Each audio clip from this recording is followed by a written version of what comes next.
OCD के बहुत से पेशेंट्स अक्सर एक गलती कर जाते हैं या जाने अनजाने में उनसे ये गलती हो जाती है कि उन्हें जो टेक्निक्स बताई जाती हैं ओसीडी के सिम्टम्स को कम करने की, सिम्टम्स को हैंडल करने के लिए जो सॉल्यूशंस बताए जाते हैं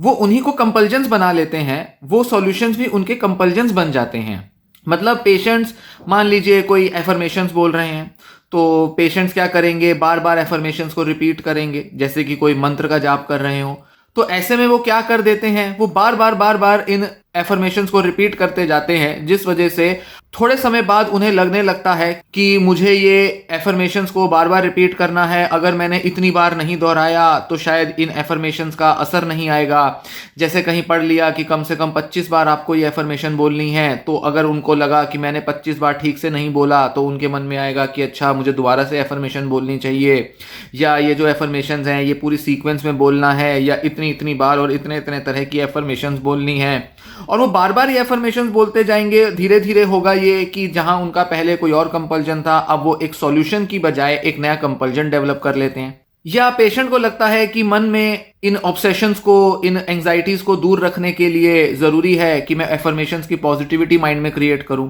तो होगा क्या कि धीरे धीरे जब वो बार बार रिपीट करेंगे तो टेम्परेरी रिलीफ उन्हें मिलना शुरू हो जाएगा एफर्मेशंस को बोलने से। तो एफर्मेशंस उनको एक एश्योरेंस देंगी, थोड़ी देर के लिए एक टेम्परेरी रिलीफ देंगी, जिससे कि उनकी जो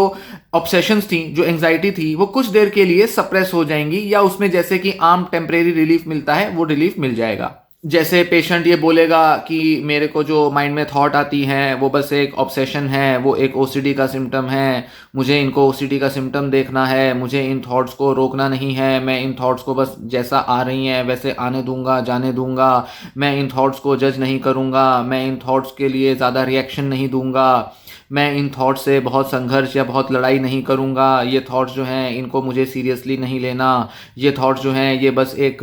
ऑब्सेशन का ही रूप है, अलग अलग थॉट्स आती हैं, माइंड बहुत डिस्ट्रैक्ट कर देती हैं, मुझे इन थॉट्स के अंदर बहुत इंगेज नहीं होना, इन्वॉल्व नहीं होना, मुझे इन थॉट्स को बहुत ज़्यादा अटेंशन नहीं देना, ये थॉट्स को मैं जितना इंपॉर्टेंस दूंगा ये थॉट्स बढ़ जाएंगी। इस तरह की एफर्मेशंस या एक तरह की स्क्रिप्ट बोलने के लिए ओसीडी पेशेंट्स को सजेस्ट किया जाता है जब भी वो बहुत डिफिकल्ट ऑब्सेशन से डील कर रहे हो। पर कई पेशेंट क्या करेंगे, इस तरह की स्टेटमेंट्स को रटते रहेंगे, बार बार बोलते रहेंगे, और गहरे में मन में उन पर वो असर कर भी नहीं रही होंगी, पर फिर भी वो इन्हें बोलते रहेंगे क्योंकि उन्हें ऐसा लगता है कि डॉक्टर ने ये बोलने को कहा है तो मुझे बोलना पड़ेगा, या थेरेपिस्ट और बड़े सारे जो डॉक्टर्स एक्सपर्ट्स होते हैं वो इस तरह की सेल्फ टॉक के लिए बोलते हैं, तो अगर मैं ये करूंगा तो मेरा ओसीडी गायब हो जाएगा। ऐसा लगता है कि जैसे ये जो एफर्मेशंस हैं ये एक मरहम की तरह है कि अगर एक बार इसकी लिपापोती कर दी जाएगी अपने मन पर और इस तरह की पॉजिटिविटी को खुद पर थोपा जाएगा तो जैसे ऑब्सेशन जो है वो मन से मिट जाएगा, जैसे कि कुछ जादू सा हो जाएगा,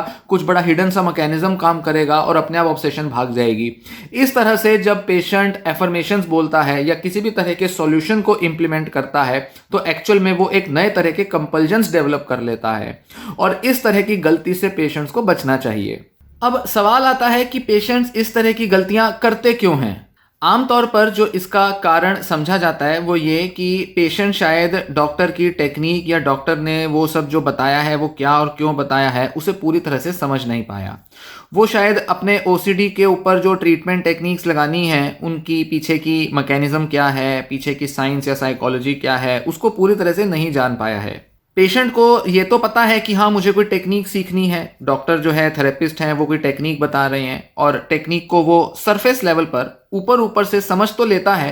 पर उसके गहरे में उसका अर्थ क्या है, क्यों कहा जा रहा है ऐसा करने को, क्या उससे होगा, किस तरह से इस तरह की जो सेल्फ टॉक है वो पेशेंट को हील करेगी, ठीक करेगी, किस तरह से उसके मन में जो एंजाइटी है, ऑब्सेशन है, उसको वो रिजॉल्व कर सकता है इस तरह की सेल्फ टॉक की मदद से या थेरेप्यूटिक टेक्निक की मदद से। इसकी पेशेंट को पूरी पकड़ नहीं होती, इसकी पूरी तरह से समझ पेशेंट डेवलप नहीं कर पाता, जिसकी वजह से पेशेंट्स को अक्सर कठिनाई होती है थेरेपी टेक्निक के पूरे फायदे लेने से। तो पेशेंट ठीक से इंप्लीमेंट नहीं करता क्योंकि वो ठीक से शायद समझ ही नहीं पाया। कुछ हद तक तो इसमें डॉक्टर की भी कमी हो सकती है, डॉक्टर ने शायद ठीक से समझाया ही नहीं, डॉक्टर कहना क्या चाहते हैं शायद पेशेंट को ठीक से एक्सप्लेन नहीं कर पाए। क्योंकि अलग अलग पेशेंट्स डॉक्टर्स को कंसल्ट करते हैं और हर पेशेंट का अंडरस्टैंडिंग और नॉलेज का जो लेवल है वो अलग होता है। नॉलेज मतलब जो ओसीडी के बारे में वो कितना जानते हैं, हर पेशेंट की अंडरस्टैंडिंग अलग होती है। तो डॉक्टर जब कुछ बताने लगता है तो हो सकता है कि डॉक्टर समझ रहा हो कि अच्छा मैं अगर ये बात बताऊंगा तो पेशेंट शायद समझ जाएगा, पर कई पेशेंट्स इतना इजीली टेक्निक्स को समझ नहीं पाते। इस वजह से वो बहुत मैकेनिकली मतलब ऊपर ऊपर से इन टेक्निक्स को अप्लाई करना शुरू कर देते हैं। ऐसा लगता है कि बस बोलना भर ही है, जैसे कि कोई मंत्र बोला जाता है और शायद मन के गहरे किसी स्तर पर एक फर्क आ जाएगा और धीरे धीरे मेरा ओसीडी चला जाएगा। इस तरह की सोच अक्सर हमें मंत्र जाप की जो अंडरस्टैंडिंग है उससे भी मिलती है। बहुत लोगों को मंत्रों का जाप करने को कहा जाता है। हर रिलीजन में कुछ ना कुछ मंत्र, दोहे, श्लोक कुछ ना कुछ होते ही हैं। अब कहा तो यही जाता है कि जब आप इन श्लोकों को, मंत्रों को रिपीट कर रहे हैं तो उसके मीनिंग को समझो, देखो, समझो, जानो कि आप क्या बोल रहे हो। हर शब्द का क्या अर्थ है, क्या मीनिंग है, उसका आपको पकड़ होनी चाहिए, समझ होनी चाहिए। पर कई लोग क्या करते हैं, इन मंत्रों का बस जाप करते रहते हैं कि भाई 108 बार मुझे इस भगवान का नाम लेना है, जाप करना है। कई बार तो वो जब जाप कर रहे होते हैं तो उनका ध्यान कहीं और ही भटका रहता है। ध्यान तो पूरा उनका उस मंत्र पर या वो जो भी कर रहे हैं उस पर लगा ही नहीं होता। तो ऐसे में एक आदत बनी होती है कि बस जो भी मंत्र या जो भी टेक्निक बताई जा रही है उसको बस बोलना है, बस बोलते जाना है और जैसे वो असर कर देगी। और यही गलती हो जाती है, क्योंकि जब हम उसके पूरे मीनिंग को नहीं समझते जो भी हम कर रहे हैं तब तक वो चीज असर नहीं लाती। इस वजह से बहुत से लोग टेक्निक्स का फायदा नहीं ले पाते। इसी के साथ एक दूसरी गलती क्या होती है कि पेशेंट अक्सर इस तरह की जो टेक्निक्स होती हैं उनको एक एश्योरेंस सीकिंग के तौर पर यूज करते हैं। मतलब अपने मन को थोड़ी देर के लिए शांत करने के लिए, थोड़ा दिलासा दिलाने के लिए कि हाँ मैं सब ठीक कर रहा हूँ और मैं जो टेक्निक लगा रहा हूँ उससे असर आएगा, हाँ वो मुझे फ़ायदा दे सकती है, मुझे बस ये बोलना ही है। तो वो बार बार बोलते हैं जब जब वो ऑब्सेशन एक्सपीरियंस करते हैं। तो ऐसे में जब वो उसको रटने लगते हैं, बोलने लगते हैं मैकेनिकली, तो उनको अंदर से एक भरोसा सा होता है कि बस बोलने भर से ही मैं शांत हो जाऊंगा। ऐसे में केवल वो एश्योरेंस का काम कर रही होती है टेक्निक, और थोड़ी देर के लिए ही उनकी एंजाइटी दब जाती है, पर पूरी तरह से एंजाइटी रिलीफ नहीं होती, क्योंकि पेशेंट के अंदर वो अंडरस्टैंडिंग नहीं बनती कि आखिर मैंने किया क्या, कैसे मेरा ओसीडी दूर हुआ, कैसे मेरे ऑब्सेशन शांत हुई। पेशेंट को इसकी अंडरस्टैंडिंग नहीं आ पाती। तीसरा इसका एक कारण होता है कि बहुत से पेशेंट्स की एग्जीक्यूटिव स्किल्स थोड़ी खराब होती हैं। एग्जीक्यूटिव स्किल्स का मतलब होता है कि मन में जो भी वो विचार करते हैं, जो भी वो प्लान बनाते हैं, जो भी उनको दिन भर की योजना या कुछ ऑर्गेनाइज करने की चीज़ें करनी हैं, अक्सर ऐसे पेशेंट ठीक तरह से ऑर्गेनाइज नहीं रह पाते, ठीक तरह से अपने मन की कोई जो चीज़ है उसको इम्प्लीमेंट नहीं कर पाते। तो अक्सर वो जो सॉल्यूशंस और टेक्निक्स को भी अपनाते हैं तो भी वो उसको पूरी तरह से अमल में नहीं ला पाते, क्योंकि उनके अंदर एक तरह का एग्जीक्यूटिव डेफिसिट काम कर रहा है। एग्जीक्यूटिव डेफिसिट मतलब जो भी चीज़ हमारे मन में है उसको हम एग्जीक्यूट कैसे कर रहे हैं, उस एग्जीक्यूशन का ठीक से ना कर पाना एग्जीक्यूटिव डेफिसिट होता है। और इस तरह की एग्जीक्यूशन को अच्छे से कर पाना ये एग्जीक्यूशन स्किल होती है। तो कोई भी प्रॉब्लम को जब कोई व्यक्ति अच्छे से सॉल्व कर पाता है, उसको एनालाइज करता है, समझता है, जानता है, उसके पीछे के जो मीनिंग है उसको जानने की कोशिश करता है और उसके थ्रू एक बेहतर स्टेप्स लेता है, ये पूरा एग्जीक्यूटिव स्किल का पार्ट होता है। पर पेशेंट जो है, अगर वो अपने ओसीडी को ठीक से नहीं समझ पाया, वो अपने ओसीडी की एक सही अंडरस्टैंडिंग नहीं ले पाया, वो अपने ऑब्सेशंस और कंपल्जन्स को ही ठीक से नहीं समझ पाया कि कैसे मेरे मन में ऑब्सेशन आती है और कैसे मैं कंपल्जन करता हूँ, कैसे मेरी ऑब्सेशन जो है मुझे उसको दूर भगाना है और कंपल्जन कैसे मेरे को बीमार बनाई हुई है, कैसे मेरी जो टेक्निक है वो मेरी कंपल्जन को दूर करेगी और कैसे धीरे धीरे ऑब्सेशन मेरी शांत होगी। जब तक पेशेंट इस तरह के अंडरस्टैंडिंग डेवलप नहीं कर पाता तो ठीक तरीके से टेक्निक को एग्जीक्यूट भी नहीं कर सकता। तो या तो ओसीडी को समझने में दिक्कत हो रही है, या पेशेंट का ओसीडी कैसे काम कर रहा है ये समझने में दिक्कत हो रही है, या किसी और अपने सॉल्यूशंस में एक पेशेंट उलझा हुआ है, वो सोचता है कि अच्छा मुझे ऐसा सॉल्यूशन चाहिए या वैसा सॉल्यूशन चाहिए। इस चक्कर में डॉक्टर का सॉल्यूशन वो अप्लाई कर ही नहीं पा रहा, पूरी तरह से एक्सेप्टेंस ही नहीं है डॉक्टर के सॉल्यूशन की या टेक्निक की। इस वजह से पेशेंट उन टेक्निक्स को केवल ऊपर ऊपर से ही अपना लेता है, पर गहरे में वो टेक्निक असर नहीं लाती। बहुत से पेशेंट इंटरनली अंदर से एक रेजिस्टेंस देते हैं किसी भी तरह के सॉल्यूशन या टेक्निक को लेकर। उन्हें लगता है कि अच्छा ये मैंने सुन तो लिया, समझ तो लिया, पर मैं पूरी तरह से कन्विंस्ड नहीं हूं, मुझे नहीं लगता ये टेक्निक पूरा मुझे हेल्प करेगी, क्योंकि इसमें जो बातें अब चीज़ें कही गई हैं वो शायद मुझ पर काम नहीं करती, या मैं ये सब चीज़ें अप्लाई करके देख चुका हूं या देख चुकी हूं और इनका बहुत अच्छा असर नहीं आता। सारे डॉक्टर एक ही तरह की बात करते रहते हैं, पता नहीं मुझ पर तो ये चीज़ें असर नहीं आती पर दूसरे लोगों पर शायद लाती होंगी असर। इस वजह से कई बार पेशेंट टेक्निक को अप्लाई तो करते हैं पर कन्विक्शन की कमी की वजह से, भरोसे की कमी की वजह से वो अक्सर उन टेक्निक्स का अच्छा रिजल्ट नहीं अचीव कर पाते। और ये भी एक वजह होती है कि क्यों बहुत से लोग टेक्निक्स को थोप देते हैं अपने ऊपर पर उनके मीनिंग को नहीं समझते, जिस वजह से टेक्निक असर नहीं लाती। साथ ही कई पेशेंट्स ट्रीटमेंट के लिए तैयार भी नहीं होते। मन होता है कि बस मेरे को दवा से ही ठीक होना है, जल्दी से कुछ ऐसा क्विक फिक्स मिल जाए, एकदम से असर लाने वाला इलाज मिल जाए ताकि मुझे इस थेरेपी के झंझट में ना पड़ना पड़े। कुछ ऐसा तरीका, कुछ ऐसा मैजिकल हो जाए, शायद डॉक्टर कोई ऐसी चीज़ बता दे जो बस एक बार करने से ही पूरा असर ले आए, या मेरे को जो सिम्टम है वो थोड़ी देर के लिए तो शांत हो जाता है पर ये जो टेक्निक्स हैं ये गहरे में मुझ पर असर नहीं लाती, पूरा ओसीडी मेरा दूर नहीं करती। कुछ ऐसा सॉल्यूशन चाहिए जो कि एकदम से मुझ पर बहुत असर लाए और मेरा सारा ओसीडी खत्म हो जाए। इस वजह से कई लोग जल्दबाजी करते हैं इलाज में और वो दवाइयों पर निर्भर होना या किसी मैजिकल ट्रीटमेंट की खोज में रहने में ज़्यादा लगे रहते हैं। और जो थेरेपी जो एफर्ट डिमांड करती है, थेरेपी में जो उन्हें अंडरस्टैंडिंग अचीव करनी है, जिस लेवल की समझ चाहिए उनको अपने सिम्टम्स में और उसको हैंडल करने में, क्या चीज़ कैसे काम करेगी, इसमें जो उनको एक प्रैक्टिस चाहिए, वो उसकी तरफ बहुत ज़्यादा इच्छा शक्ति नहीं दिखाते, जिस वजह से उन पर वो थेरेपी की टेक्निक्स काम नहीं करती। कई बार पेशेंट्स ओसीडी की वजह से भी डाउट से भरे रहते हैं, पता नहीं मुझ पर ये काम करेगी नहीं करेगी, हाँ कर तो रही है शायद या नहीं कर रही, पता नहीं मैं कैसे करूँगा, क्या होगा क्या नहीं। इस चक्कर में वो कई बार टेक्निक को समझने की बजाय बस उसको ऊपर से कर तो देते हैं पर ऐसे में टेक्निक का बहुत गहरा असर नहीं आता। और जैसा कि मैंने पहले बताया कि कई पेशेंट्स में क्योंकि एग्जीक्यूटिव स्किल्स की कमी होती है, अक्सर देखने में आता है कि वो लाइफ के बाकी एरियाज में भी डिसीजन मेकिंग के, रैशनल थिंकिंग के, लॉजिकल थिंकिंग के काफ़ी सारे एरर्स दिखाते हैं। उनको अपने बाकी की ज़िंदगी में भी डिसीजन लेने में काफ़ी मुश्किलें होंगी क्योंकि वो केवल ओसीडी में ही नहीं, अपने मान लीजिए काम धंधे को लेकर, रिश्तेदारी में या डे टू डे रूटीन में भी किसी भी चीज़ का निर्णय लेना हो, कुछ ऑनलाइन परचेज करना हो, कोई दूसरे टेक्निक या तरीके लगाने हो लाइफ के अलग एरियाज में, फाइनेंशियल डिसीजंस लेने हो, हर जगह वो डिसीजन मेकिंग इश्यूज फेस करेंगे। इस वजह से वो अक्सर पाए जाएंगे कि उनको कोई भी चीज़ अमल में लाने में दिक्कतें होती ही हैं। ऐसे पेशेंट्स जिनमें कि एग्जीक्यूटिव डेफिसिट्स होते हैं, अक्सर ये लोग थेरेपी की टेक्निक्स को भी बहुत अच्छे से अप्लाई नहीं कर पाते।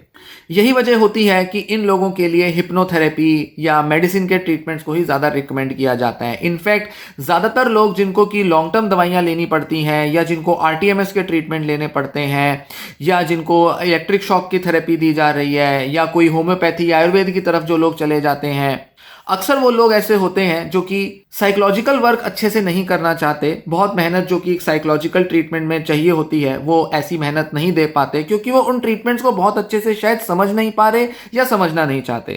क्योंकि उनके अंदर अवॉइडेंस टेंडेंसीज भी बहुत स्ट्रांग होती हैं। अक्सर वो बचते हैं किसी भी तरह के परेशानी से या जो भी कॉन्फ्लिक्ट या डिफिकल्टी आ रही है।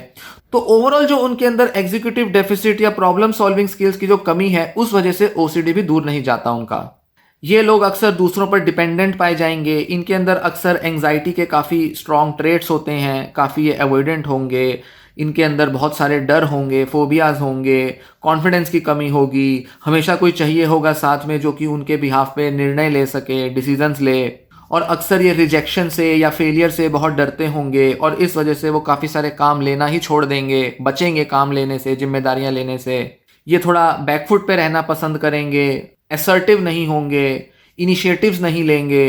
तो इस तरह के जो उनके अंदर प्रॉब्लम्स होती हैं जिसमें कि उनके अंदर कोपिंग स्किल्स की कमी देखी जाती है, इस वजह से भी ये लोग सॉल्यूशंस को ठीक से इंप्लीमेंट नहीं कर पाते। और ऐसे में इनको कुछ दूसरे इलाज जिसमें कि प्लेसिबो भी काम कर जा सकता है, जिसके अंदर डॉक्टर पर भरोसे से ही केवल इनका इलाज अच्छा हो सकता है, या जिनके ऊपर देसी इलाज काम कर सकता है, इस तरह के ये पेशेंट्स होते हैं जिस वजह से ये साइकोथेरेपी में ज़्यादा अच्छी सक्सेस नहीं दिखा पाते। तो फिर ये सारी प्रॉब्लम्स को दूर करने के लिए किया क्या जाए? जहाँ तक बात आती है एग्जीक्यूटिव स्किल्स की, तो पेशेंट्स को थोड़ा मेहनत करनी पड़ेगी और थोड़ा ज़्यादा एफर्ट्स लेकर ज़्यादा अच्छे से ओसीडी और उससे रिलेटेड जो भी सॉल्यूशंस टेक्निक्स हैं उनको समझकर आगे बढ़ना पड़ेगा और इनको रेगुलर थेरेपी में रहना पड़ेगा, ताकि जितना लंबा टाइम ये थेरेपी में रहेंगे, जितना अच्छे से ये ओसीडी के सॉल्यूशंस को सीखेंगे समझेंगे, उतना अच्छे से ये अप्लाई कर पाएंगे इन सॉल्यूशंस को, उतना जल्दी ये दूर कर पाएंगे। और इनको रेगुलर थेरेपी की ज़रूरत होती है। ये ऐसे पेशेंट नहीं होते अक्सर, जो कि बस सुन लेंगे किसी वीडियो से या किसी डॉक्टर से सजेशंस या ट्रीटमेंट्स को लेकर और फिर उसके बाद वो खुद अप्लाई करेंगे। नहीं, इन लोगों को एक गाइडेंस की, एक सपोर्ट की, एक सुपरविजन की ज़रूरत होती है और अक्सर इनको हर छोटी बड़ी प्रॉब्लम में भी डॉक्टर से डिस्कस करना होता है ताकि ये खुद अपने कोपिंग स्किल्स इंप्रूव करें, अपनी एग्जीक्यूटिव स्किल्स इंप्रूव करें और तब जाकर इनका जो इलाज है वो सफल हो पाता है साइकोथेरेपी की मदद से। इस वीडियो में जो मैं फोकस कर रहा हूं, साइकोथेरेपी पे फोकस कर रहा हूं, क्योंकि साइकोथेरेपी खुद अपने ऊपर की जाने वाली थेरेपी होती है। डॉक्टर मदद देता है, डॉक्टर समझाता है, सिखाता है, पर करना खुद होता है। तो जब खुद अपने लिए ट्रीटमेंट करना होगा तो उसके लिए पेशेंट को अपने मेंटल प्रोसेस की अंडरस्टैंडिंग चाहिए, मेंटल पैटर्न्स कैसे काम कर रहे हैं, सिम्टम्स कैसे उतार चढ़ाव आते हैं उनमें, किस तरह से सिम्टम्स के अलग अलग उनके नेचर होते हैं, सब चीज़ों की समझ चाहिए पेशेंट को। तो पेशेंट ये तभी कर पाएगा जब वो अपने सिम्टम्स को डील करना सीखना चाहता होगा, उसको अंदर एक इच्छा शक्ति होगी कि मैं खुद की मदद करना चाहता हूं और मैं खुद ही अपना को ठीक रखना चाहता हूं, दवाओं पर या कुछ और दूसरे लोगों पर निर्भर नहीं होना चाहता और मैं अपनी ओवरऑल लाइफ में अपनी स्किल्स इंप्रूव करना चाहता हूं। जब इस मंशा से और इस अप्रोच के साथ पेशेंट अपने इलाज को अप्रोच करेगा तब जाकर वो खुद को भी संभाल पाएगा, थोड़ा मैच्योर हो पाएगा, पर्सनैलिटी भी थोड़ी डेवलप होगी और तब जाकर वो अपना ओसीडी भी दूर कर पाएगा। तो अक्सर बहुत से लोग जो सॉल्यूशंस को ठीक से नहीं अप्लाई कर पाते, उनको अपने ओवरऑल कोपिंग और एग्जीक्यूटिव स्किल्स को इंप्रूव करने पर वर्क करना ही पड़ता है, क्योंकि ये लोग अक्सर डरे हुए हो सकते हैं। इसलिए इनको एक सहारा तो चाहिए शुरुआत में, पर फिर भी इनको अपने बल पर अपना इलाज कैसे किया जाए, अपनी समझ से कैसे खुद की हेल्प की जाए, ये इनको सीखना पड़ता है। और जहां बात आती है दूसरे लोगों की जो कि शायद गलत इंप्लीमेंटेशन कर रहे हैं, शायद वो ठीक से समझ नहीं पाए, उनको बस ओसीडी की समझ चाहिए, ओसीडी की टेक्निक कैसे काम करती हैं इस पर थोड़ा सा और स्टडी करना पड़ेगा और डॉक्टर से पूछना पड़ेगा या और अच्छी कुछ वीडियोस देखनी पड़ेंगी। एक बार उनको क्लैरिटी आ जाएगी कि कैसे सॉल्यूशन अप्लाई करना है, मैं क्या गलती कर रहा था या कर रही थी और मुझे उसकी जगह क्या करना है, इतनी अंडरस्टैंडिंग और क्लैरिटी से ही वो समझ जाएंगे और अपने को ठीक कर लेंगे। पर इसके लिए उनको ओसीडी या इसके जो भी मैकेनिज्म है उसकी अच्छी समझ चाहिए होगी। इसके लिए थोड़ा सा एक्स्ट्रा स्टडी करना पड़ेगा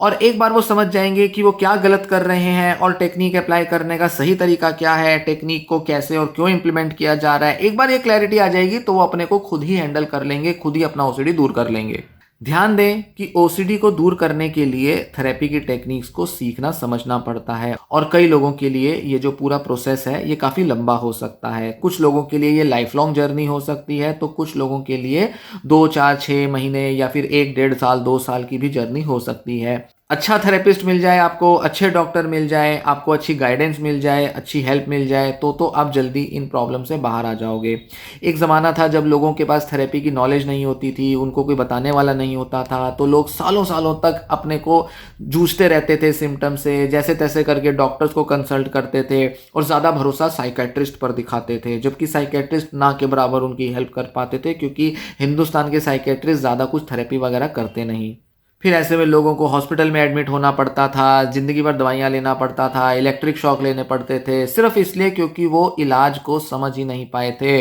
और आज यूट्यूब की मदद से आप इलाज समझ सकते हो। तो अगर अच्छे से इलाज समझोगे, टेक्निक समझोगे, सही तरह से अपनी कंडीशन को जानोगे, मेंटल पैटर्न समझोगे, तो ये सारी टेक्निक्स आप पर काम कर जाएंगी। बस हो सकता है कि आपको कुछ दूसरे लोगों के मुकाबले ज़्यादा ट्रायल एंड एरर करने पड़े, ज़्यादा आपको नए नए तरीके अपनाने पड़े, शायद थोड़ा लंबा समय लग सकता है, शायद क्लैरिटी आने में आपको थोड़ा समय लगे कि अच्छा ये टेक्निक कैसे क्यों काम करेगी, मुझे इसको अभी थोड़ा मुश्किल हो रहा है, बाद में शायद ठीक से समझ जाऊं। इस तरह के प्रोसेस में आपको लगे रहना पड़ेगा, प्रैक्टिस करनी पड़ेगी। प्रैक्टिस करते जाओगे, समझ आ जाएगी, दिमाग की बत्ती जलेगी, धीरे धीरे आपका ओसीडी दूर भागने लगेगा। इस तरह से पेशेंस के साथ, धैर्य के साथ लगे रहो, टेक्निक सीखते समझते रहो, नए नए तरीके जानते रहो, साइकोलॉजिकली खुद को कैसे जानना समझना है, हैंडल करना है, सीखते जाओ, धीरे धीरे ओसीडी गायब होगा ज़रूर। ओसीडी का इलाज पॉसिबल होता है, ओसीडी को थेरेपी से दूर भगाया जा सकता है, बस सही तरीके से इसको दूर भगाने का तरीका जान लेना चाहिए।